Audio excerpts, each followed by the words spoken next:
Assalamualaikum warahmatullahi wabarakatuh. Salam sejahtera untuk kita semua. Selamat datang di channel Tiang Mistis. Di channel ini kita akan membahas beberapa kisah-kisah misteri, baik di dunia supranatural ataupun pengalaman astral dan seputar kisah-kisah horor yang pernah kita alami di dunia ini. Sebelum dimulai, mohon dukungannya dengan cara subscribe channel ini dan aktifkan lonceng notifikasi. Langsung saja kita mulai ceritanya.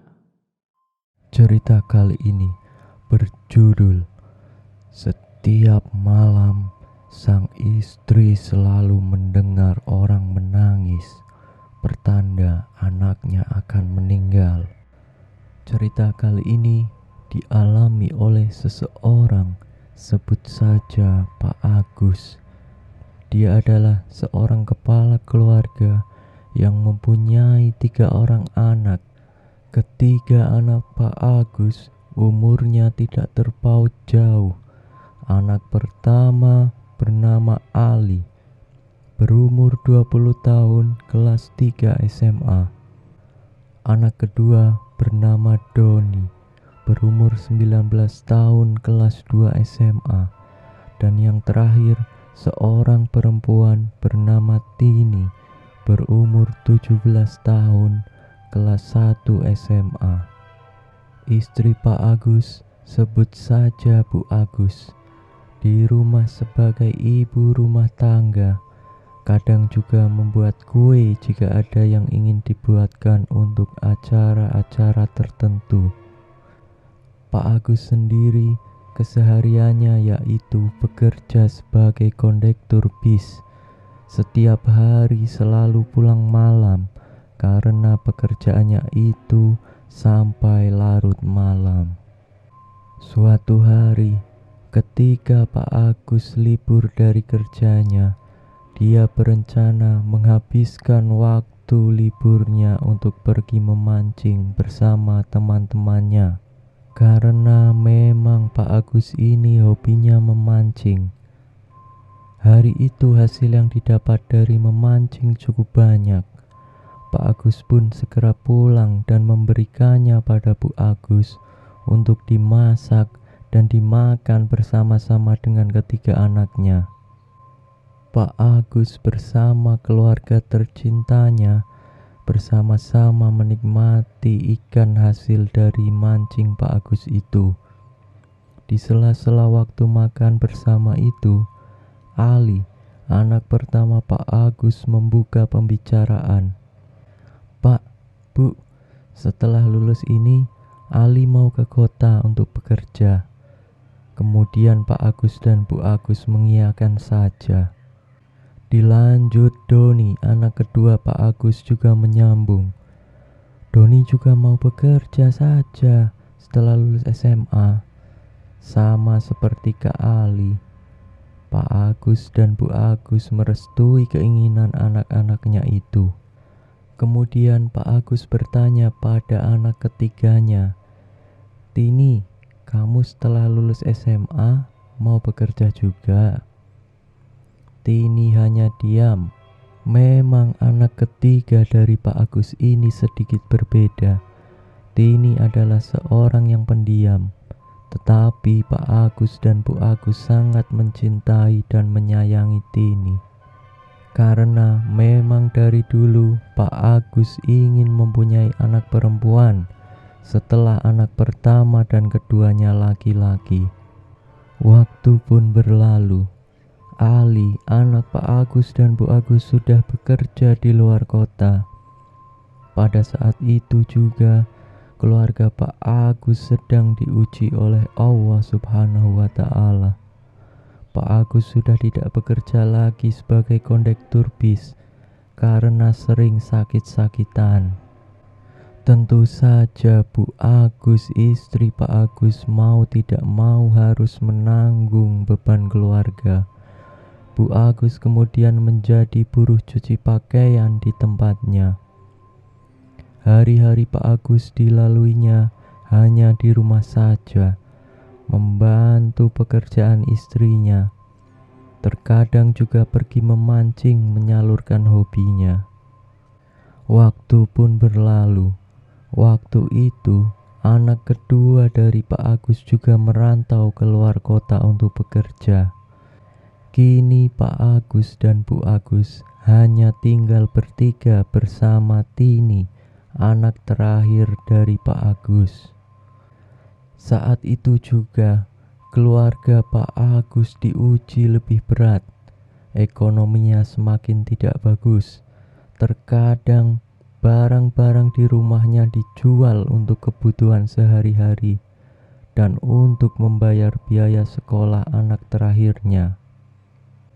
Memang pada saat itu, kedua anak Pak Agus sudah bekerja, tetapi karena baru sebentar bekerja, jadi belum bisa mengirimkan uang untuk orang tuanya di rumah. Hari demi hari Pak Agus harus menanggung beban lebih berat dari hari sebelumnya. Sampai-sampai Pak Agus harus menjadi juru parkir di suatu tempat. Tetapi pekerjaannya itu belum bisa merubah perekonomiannya. Suatu ketika Pak Agus pergi memancing. Pada saat itu Pak Agus pergi memancing malam hari, lebih tepatnya jam 9 malam. Pak Agus pergi memancing bersama teman-temannya. Menurut salah satu teman Pak Agus, saat malam ikan-ikan sering memakan umpan. Tentu saja bisa dapat ikan banyak jika berangkat memancingnya malam. Tempat Pak Agus dan teman-temannya memancing adalah di sebuah muara sungai. Jarang orang yang memancing di sana, karena menurut penduduk di sana, muara sungai itu lumayan angker. Tetapi Pak Agus dan teman-temannya tidak memikirkan itu. Semua itu dianggap sebuah mitos saja. Sesampainya di muara sungai itu, Pak Agus dan teman-temannya berpencar agak berjauhan untuk mencari spot ikan masing-masing. Benar saja, ternyata banyak ikan di sana. Cukup banyak ikan yang didapat. Di sela-sela waktu memancing itu, Pak Agus mengeluarkan celetukan. Pak Agus mengeluh karena memikirkan ekonomi keluarganya. Susah sekali hidup ini. Banyak tanggungan. Anak-anakku di kota jarang mengirim uang. Hidup serba kekurangan. Tiba-tiba, kail pancing Pak Agus bergerak. Pertanda umpannya ditarik ikan. Langsung Pak Agus menariknya. Ternyata benar, Pak Agus langsung dapat ikan. Tetapi kali ini aneh. Ikan yang didapat Pak Agus adalah ikan gabus berwarna putih bersih dan matanya berwarna merah. Memandang hal itu, Pak Agus sedikit heran. Kemudian Pak Agus punya inisiatif untuk memeliharanya. Karena menurut Pak Agus bentuknya unik. Dipisahlah ikan itu ke dalam wadah yang berbeda. Selesai memancing, Pak Agus dan teman-temannya pulang. Lalu dengan segera Pak Agus menaruh ikan gabus putih itu ke dalam kolam kecil di belakang rumahnya. Ikan lain yang didapat diserahkannya pada istrinya untuk dimasak. Waktu pun berlalu. Di suatu malam, ketika Pak Agus sedang tertidur, tiba-tiba Pak Agus bermimpi. Dia bermimpi sedang memberi makan ikan gabus miliknya. Kemudian, tiba-tiba ikan gabus itu berbicara kepada Pak Agus. Di dalam mimpinya itu, Pak Agus seakan-akan bisa berbicara dengan ikan gabus itu. Lalu ikan gabus itu bertanya pada Pak Agus, "Hei manusia, Apakah kau sedang kebingungan? Langsung saja Pak Agus kaget. Kamu bisa berbicara, Ikan? Ya, sebenarnya saya adalah seorang putri. Saya bisa bantu kamu menyelesaikan masalahmu, ujar ikan itu kepada Pak Agus dalam mimpinya. Benarkah seperti itu? Ah, itu paling omong kosong. Tidak ada seorang ikan bisa membantu manusia, ucap Pak Agus pada ikan itu. Benar, kalau tidak percaya, kamu buktikan saja. Kembali ikan itu merayu Pak Agus. Lalu bagaimana caranya? Tanya Pak Agus pada ikan itu. Caranya cukup mudah. Saat kamu memberi makan aku, cucurkanlah darah dari tubuhmu itu ke kolam ini. Saat itu juga aku akan memakan darahmu. Lalu aku akan berikan kamu kemewahan di dunia ini. Apapun yang kamu minta, harta yang banyak akan aku berikan. Sontak saja Pak Agus langsung terbangun dari mimpinya. Astagfirullah, mimpi apa ya aku tadi? Setelah terbangun dari mimpinya, Pak Agus pergi ke belakang untuk melihat ikan itu. Ternyata ikan itu masih ada. Kemudian Pak Agus meninggalkannya. Pada saat ikan itu diletakkan di belakang rumahnya, tidak ada seorang pun yang tahu kecuali Pak Agus. Istrinya dan anaknya pun tidak tahu mengenai ikan itu. Hari pun berlalu. Perekonomian Pak Agus semakin memburuk. Banyak orang mencarinya untuk menagih hutang-hutangnya. Kemudian pada saat itu, Pak Agus teringat akan mimpinya. Hatinya sudah dibutakan oleh nafsu duniawi. Pada saat itu, saat Pak Agus mau memberi makan ikan itu, diambillah sebuah pisau. Kemudian saat memberi makan ikan itu, Pak Agus menyayat tangannya hingga keluar darah. Lalu darah itu dikucurkan ke dalam kolam ikan itu. Benar saja, ternyata ikan itu memakan semua makanan dan darah dari tubuh Pak Agus. Lalu Pak Agus pergi meninggalkannya. Di rumahnya, sang istri melihat tangan Pak Agus terluka, kemudian bertanya, "Itu tangannya kenapa, Pak? Kok sampai berdarah begitu?" Kemudian Pak Agus menjawabnya, "Tidak apa-apa, Bu. Ini cuma luka kecil, tadi terkena pisau." Kemudian sang istri pun percaya. Di suatu malam, ketika istri dari Pak Agus sedang mencuci pakaian di belakang, dia mendengar seseorang menangis di belakang.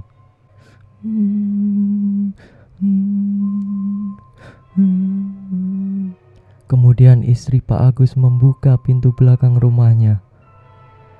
Dia tidak melihat apa-apa di sana. Kejadian itu membuat istri Pak Agus ketakutan. Dia langsung lari ke dalam rumahnya dan menemui Pak Agus. "Pak, tadi di belakang ada orang menangis, Pak. Ibu takut sekali, Pak. Coba Bapak lihat di belakang ada siapa." Kemudian Pak Agus langsung berjalan menuju belakang rumahnya bersama istrinya. Pak Agus tidak melihat apa-apa. Dia kesana kemari mencari sumber suara tangisan itu, tetapi memang tidak ada siapa-siapa di sana. Kemudian Pak Agus dan istrinya kembali ke dalam rumah. Setelah kejadian itu, pagi harinya, Pak Agus dan Bu Agus mendapat kabar.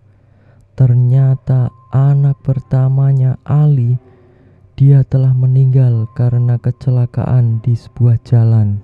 Ali meninggal saat perjalanan pulang dari bekerja.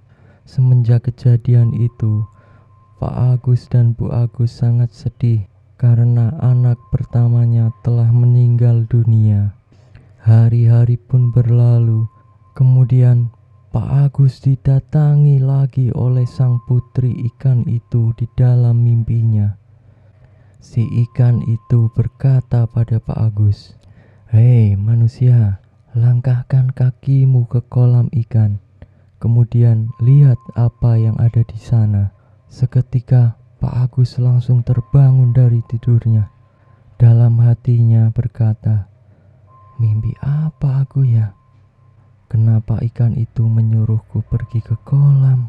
Pada saat itu Pak Agus tidak tahu. Begitupun juga istri dan anaknya. Pak Agus tidak tahu kalau kejadian mengenai anak pertamanya yang meninggal bersumber dari ikan gabus putih itu. Kemudian malam itu juga Pak Agus pergi ke belakang rumahnya menuju kolam ikan. Dibukanya tutup kolam ikan itu. Lalu Pak Agus terkaget-kaget. Di sana terdapat banyak emas. Sampai Pak Agus tidak percaya apa yang dilihatnya. Langsung saja Pak Agus mengambil emas-emas itu, kemudian menyimpannya. Lalu dijualnya emas-emas itu untuk kebutuhan sehari-harinya. Semenjak kejadian itu, kehidupan Pak Agus semakin membaik. Semua hutang-hutangnya lunas dan apa yang diinginkannya dia beli dengan uang itu. Memang pada saat itu istri Pak Agus sedikit curiga dari mana suaminya mendapatkan uang sebanyak itu. Sempat istrinya bertanya pada Pak Agus, tetapi karena mata hati Pak Agus sudah ditutupi oleh nafsu duniawi, dia hanya bilang kepada istrinya, "Pokoknya ini rezeki Bu, kita harus terima saja." Begitu ucap Pak Agus pada istrinya. Semenjak kejadian itu, Pak Agus jadi tambah sayang dengan ikan gabus putih itu. Dia selalu memberi makan dengan senang hati. Suatu ketika, nafsu dan kerakusan menyelimuti diri Pak Agus. Pak Agus ingin mendapatkan kekayaan lebih dari ini. Setengah tahun berlalu. Kemudian saat itu juga Pak Agus memberikan makan ikan gabus putih itu. Sambil memberi makan ikan itu, Pak Agus kembali menyayat tangannya dan mengeluarkan darah. Kemudian darah itu mengucur dari tangannya ke dalam kolam ikan itu. Malam harinya sama seperti sebelumnya. Saat istri Pak Agus beranjak dari tidurnya untuk pergi ke kamar kecil, terdengar suara tangisan lagi di belakang rumah. Langsung saja sang istri berlari menghampiri Pak Agus. Pak, bangun Pak. Ibu mendengar suara tangisan lagi di belakang," ucap istri Pak Agus kepada Pak Agus yang sedang tertidur. Kemudian Pak Agus terbangun. "Ada apa Bu? Tangisan apa? Sudah tidur saja. Tidak usah memikirkan hal seperti itu. Hal seperti itu tidak ada. Ibu mungkin kecapean. Sudah tidur saja," ucap Pak Agus menyuruh istrinya untuk tidur. Seperti pengalaman sebelumnya, pagi harinya keluarga Pak Agus dapat kabar lagi bahwa anak keduanya, Doni, telah meninggal dalam kecelakaan, sama seperti Ali, anak pertamanya. Kemudian keluarga Pak Agus berduka. Setelah kejadian itu, Pak Agus kembali ke belakang rumahnya untuk melihat kolam ikan gabus putih itu. Benar saja, ternyata di dalam kolam itu terdapat emas. Lalu Pak Agus segera mengambilnya, kemudian membelikannya rumah baru. Harta Pak Agus semakin berlimpah. Kini dirinya telah ditutupi oleh nafsu duniawi. Yang ada pada dirinya sekarang hanyalah uang, uang, uang, dan harta yang berlimpah. Pak Agus dan keluarganya membeli rumah yang mewah. Dia berencana untuk pindah dan bertempat tinggal di rumah barunya itu. Tidak lupa Pak Agus juga membawa ikan gabus putih itu ke rumah barunya.